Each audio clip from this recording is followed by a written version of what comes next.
everyone, it's Caitlin and welcome to another video. In this video, I'm going to be showing you 3 dump and bake casserole recipes that are going to change your life. So if you've never heard of a dump and bake casserole before, it's relatively new to me. I guess it's pretty popular. It used to be a lot more popular several years ago, and I think it should be making a comeback. Basically, you take all of your ingredients, you put them in a casserole dish, you pour hot water or vegetable broth over it, you seal it, and then put it in the oven. Completely forget about it, clean your kitchen, maybe watch Netflix in the meantime while it cooks, and then you take it out to have a perfectly cooked meal.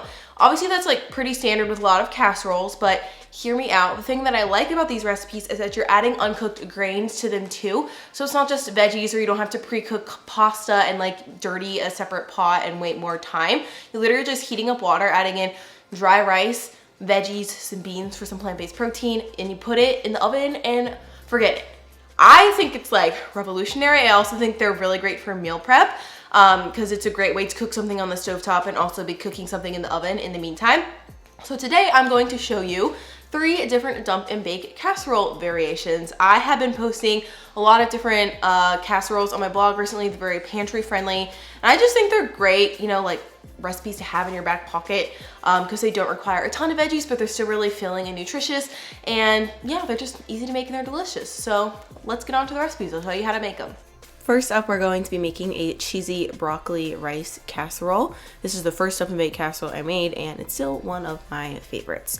So to start out, we're going to add some nutritional yeast to a nonstick pan and toast this over medium heat for 3 to 5 minutes. You just want to keep moving it around with a spatula. Toasting the nutritional yeast helps to add more depth of flavor to it, and in my opinion, I think it makes it taste more flavorful and cheesy. So once the nutritional yeast is golden and smoking, at this point it's done and nice and toasty. We don't want to over toast it, so once it gets to that point, you're going to add your vegetable broth. It might splutter a little, but that's okay.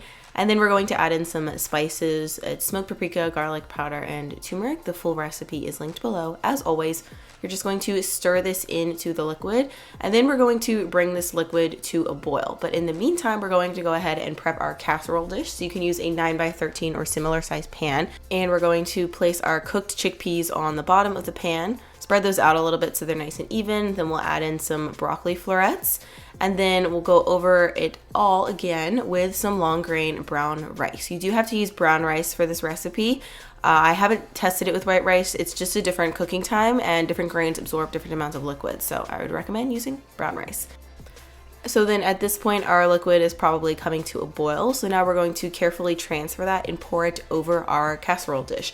We bring the liquid to a boil, so once we put it in the oven, the liquid will continue to boil and we'll cook the rice. This is what makes the magic of the dump and bake casserole. So here I'm just mixing everything around a little bit with a spatula to make sure it's even. Then I'm going to cover the casserole dish with a layer of parchment paper followed by a layer of aluminum foil. If you don't care about aluminum foil coming into contact with your food, you can just use that. Then we're going to place that into the oven for an hour, and then afterwards you can carefully remove the foil. It will be hot underneath, and look, it's perfectly cooked. Woohoo!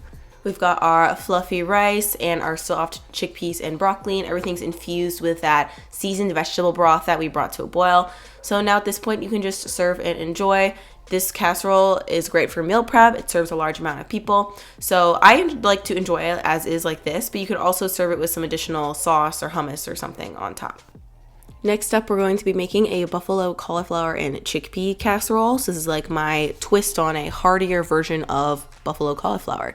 So to start out, again, we're going to add some nutritional yeast to a nonstick pot, but this time we're not going to toast it because we're not really going for that cheesy flavor as much as in the other casserole. We're also adding some onion powder here, and then we're going to add some Frank's Red hot sauce. You can use another hot sauce if you don't happen to have that on hand. And then again, just top everything off with vegetable broth. You can use a store-bought vegetable broth or a homemade one. I do have a recipe for a homemade veggie broth on my website. But now we're just going to whisk everything together until the nutritional yeast is dissolved and no more spices are clumping. And then we're going to put this over on the stove, bring it to a boil. And in the meantime, again, we're going to make our casserole. So we're using chickpeas on the bottom. And then instead of broccoli, this time we're adding cauliflower florets. And we're also going to add some celery because I feel like celery is a great flavor combination with the buffalo. And then once more, we're sprinkling the brown rice over top of the casserole. I'm trying to make it as even as possible, but you can move things around with the spatula too.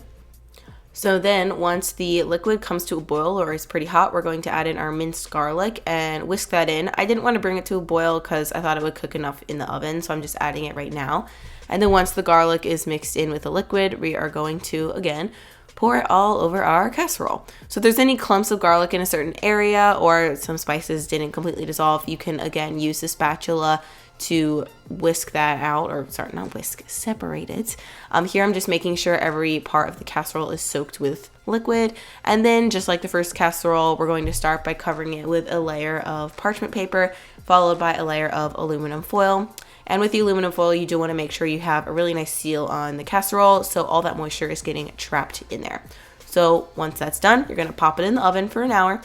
Do something fun, read a book, maybe do the dishes, but there aren't that many dishes in this recipe. But after an hour, we have our gorgeous little casserole, and again, it's time to serve and enjoy. So I like all these casseroles because they are moist enough in and of themselves where you don't need to add any sauces or dressings, but I am a pretty saucy lady, so typically I do like to add a dressing, especially with this casserole. I really think it complements the buffalo flavor, so there I added some sliced green onions, and then I'm topping it all off with my homemade nut-free vegan ranch, and that just seriously takes this casserole over the top. I love this flavor combo, would recommend. And then last but not least, I'm going to show you how to make a chickpea and rice casserole. This is sort of my vegan twist on a chicken and rice casserole. It's normally made with cans of soup and chicken and rice. So to start out, we're adding some vegan chicken broth to a pot. You can buy this online or you can just use vegetable broth if you can't find it near you. Some grocery stores will have it. And then we're also going to add some coconut milk to this recipe to add some nice creaminess, followed by some nutritional yeast for umami and a little bit of cheesy dairy-ish flavor. And then we're just going to mix all of that together until, again, the nutritional yeast has dissolved for the most part, and then we can bring that to a boil on the stove while we prep our casserole dish. So again, we're starting out with our base of cooked chickpeas, but if you don't have chickpeas on hand for any of these recipes, you could sub another white bean or any type of bean instead as well. And then for our flavors, we're going to be adding in some diced white onion, some finely diced celery, some diced mushrooms, and last but certainly not least, a little bit of diced garlic, because everything is better with garlic. So then I'm just taking a spatula here to mix everything around, just to make sure all the veggies are evenly distributed. And then this time we're actually adding white rice to this casserole. So I suppose you could sub white rice and brown rice, but the white rice cooks at a different temperature for a different amount of time, so you just need to check both blog posts to make sure. But this recipe is good with the white rice, the instructions are with the white rice.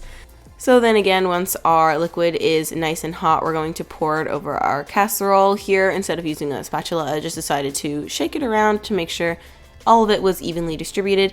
And then again, we're covering it with our tin foil and our parchment paper and popping that baby right into the oven. It only bakes for 45 minutes instead of an hour. And then once it's done, once again, we have our perfectly cooked rice and our cooked veggies, and it's time to serve. So this time I just topped this casserole with some freshly chopped parsley for a little hint or pop of fresh flavor. I also think this would be good with like some hummus on the side or maybe a tahini dressing as well, but you do you. Either way, it's good. Alright guys, that is it for this video. Leave a comment below and let me know which of these casseroles was your favorite. And also if you have any flavor suggestions for future casseroles, definitely let me know in the comments below. I have also posted a southwestern black bean dump and bake casserole with some salsa, black beans, rice, all that good stuff in an older meal prep video. So if you want to check that out, the recipe is also on my blog as well as all of these recipes as well. And if you want to save them to Pinterest, I just said as well as a lot, so I was like making a face. Anyways, if you want to save them to Pinterest, I also have images on there as well. And yeah, so I hope you guys are having a great day. I hope you continue to have a great day. Subscribe to my channel if you're not already. That would be super cool. And I look forward to seeing you in the next video. Bye.